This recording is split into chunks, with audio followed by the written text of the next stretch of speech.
name is Daniel, and my claim to you today is that violent video games have zero influence on increased violence in youth. First, I'd like to talk about how youths are more affected from violence in other mediums.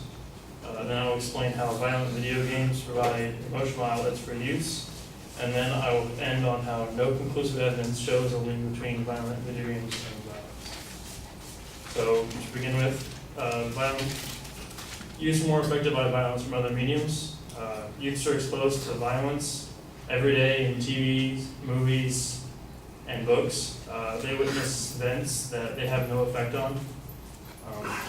In 2001, a meta-analysis done by John Sherry concluded that there is a smaller effect on aggression from video games than there is that's been found with television violence.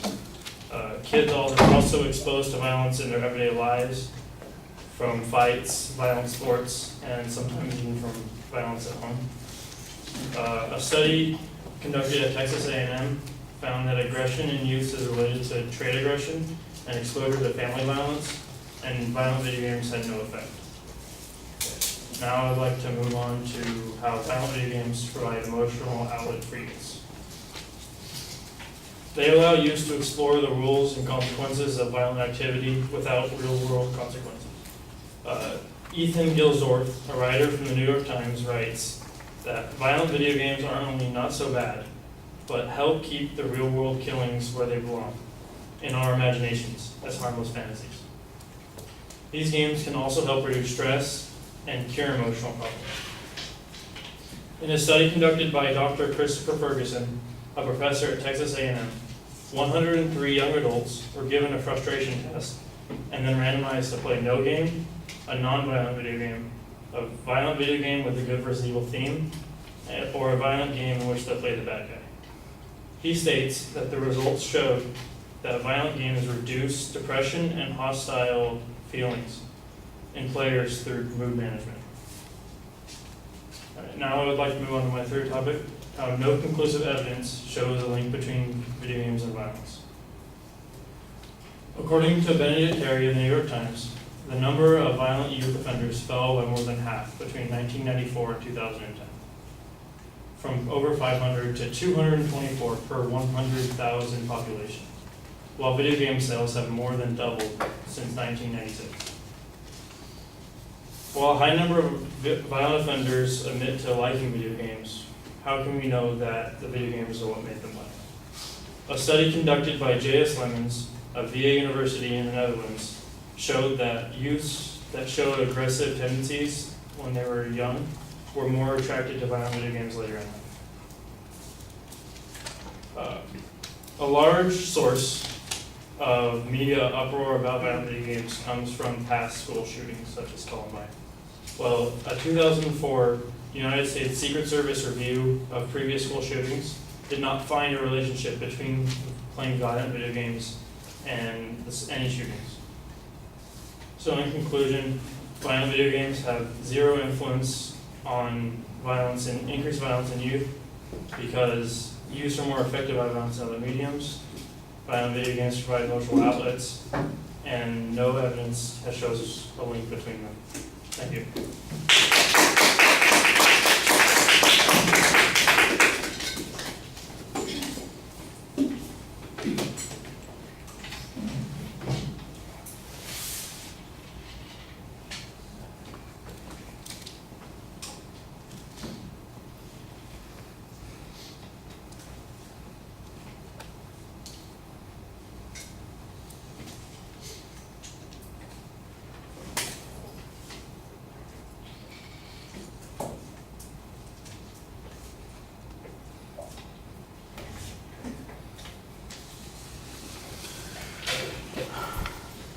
Daniel, the proposition was clearly labeled. The secondary points are previewed and numbered, but as you present them in the preview, it's expository in nature. They're not really declarative sentences, and you do the same thing in the body of the speech. Now, the nice thing is at the end of the presentation, you do just turn them into claims. And so when you're summarizing, you basically make a declarative statement on each of those points. When you listen back, see if you can tell what the difference is between the way you set it up and the way you finish it off. And I think you'll find that you have a much clearer argument at the end of the speech than you had in the body of the speech. Even though the evidence is the same, the language and the way it's phrased is just awkward.